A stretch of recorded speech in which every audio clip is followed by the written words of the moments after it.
Have you ever had one of those neighbors? You know, the kind that makes you want to move? Well, I'm about to tell you a story about that, but it has a twist that I promise you will not see coming. It's a real first-hand account of what happens when a bad neighbor meets an even worse one. Yeah, this isn't some made-up tale. The person who told this story literally watched the whole thing go down from his window.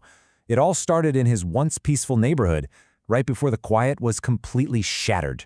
So picture this, a brand new, quiet little residential area. Everyone's happy. It's the calm before the storm. And then one new family moves in, and just like that, the peace is gone, for good. And what was at the heart of all the chaos? 4 children. According to our storyteller, these 4 kids were the source of pretty much every single problem on that street.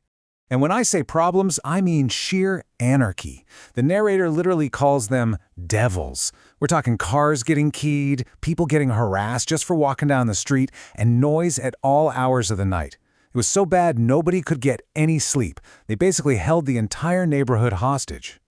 So, just when everyone thought it couldn't possibly get any worse, a new family moves in. And where do they move? Right next door to the troublemakers. It's this older, quiet-looking man with a couple of really young kids. And the first impression everyone had was, what a nice, gentle guy. Our storyteller even felt sorry for him, thinking this poor man had no idea what he'd just walked into. Everyone just assumed that he and his little kids were about to become the bully's #1 target. And they were right. The bullying started up just like clockwork. But the new neighbor's reaction to it all? Well, this is where the story takes a really, really strange turn. So those 4 little devils immediately went after the newcomers' young children, harassing them every single day. And then they took it up a notch, started vandalizing the man's car, damaging his property day in and day out. Now you'd expect yelling, right? Or arguments, maybe even calling the police. But this man, he did none of that. His reaction was always the same, and to everyone watching, it was just completely baffling. That's right, every single time. He would just step out of his house, look at the new scratch on his car or see his kids crying, and he would just laugh. And not some nervous little chuckle, but a big, deep, genuine laugh. The neighbors were convinced he'd finally cracked under the pressure. This was the question on everyone's mind. Why on earth was he laughing? Was he crazy? Was he just completely powerless? The narrator pitied him, thinking the guy was just defeated. But he just kept on laughing, day after day, almost like he knew a secret that nobody else did. So this bizarre, tense situation just went on for months. The summer came, the summer went.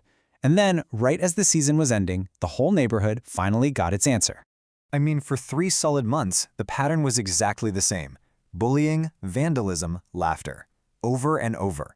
The bad neighbor's family was winning what the narrator called 10-0. But at the end of that 3rd month, the rest of the newcomer's family came home from their trip. And right here, this is the turning point.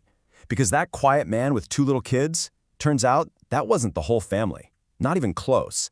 He had other children who had just been away for the summer. And they were a little different. Okay, so here's the big reveal. The bad neighbor had his 4 young devils. But the newcomer? He had 12 sons, and as our storyteller describes them, they were giants. This is why he was laughing all summer. He wasn't overwhelmed, he was just waiting. And just so we're clear about what giants means, the youngest of these 12 sons who came back was 25 years old. So no, this wasn't another family of kids. It was a dozen fully grown men all moving in to live with their father. The second those 12 sons arrived, the whole neighborhood saga came to a very, very swift end. The power dynamic didn't just shift, it was basically vaporized overnight. Remember that daily 10-0 score for the bullies? Well, it instantly flipped to 0-10 against them. The 4 young troublemakers were suddenly staring down 12 grown men who were not about to put up with any of it. The harassment, the noise, the vandalism, it all just stopped. Instantly. And the original bad neighbor? He couldn't handle it. After a year of making everyone else's life miserable, he couldn't take being on the receiving end for even a week. He put his house up for sale, sold it for less than he paid for it, and just left. And this is the final takeaway from the guy who saw it all happen. It was like watching some kind of universal law of consequences play out in real life. It's simple. If you make life miserable for others, eventually, someone who is way, way better at it than you are is going to show up. But that leaves us with one final, kind of tricky question.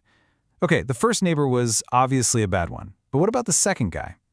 The man who patiently waited, laughing while his little kids were bullied every day because he knew he had this overwhelming force on the way. Was he some kind of strategic genius teaching a bully a lesson? Or was he just a different, more patient kind of bad neighbor? It's tough to say, and that's probably what makes this story stick with you.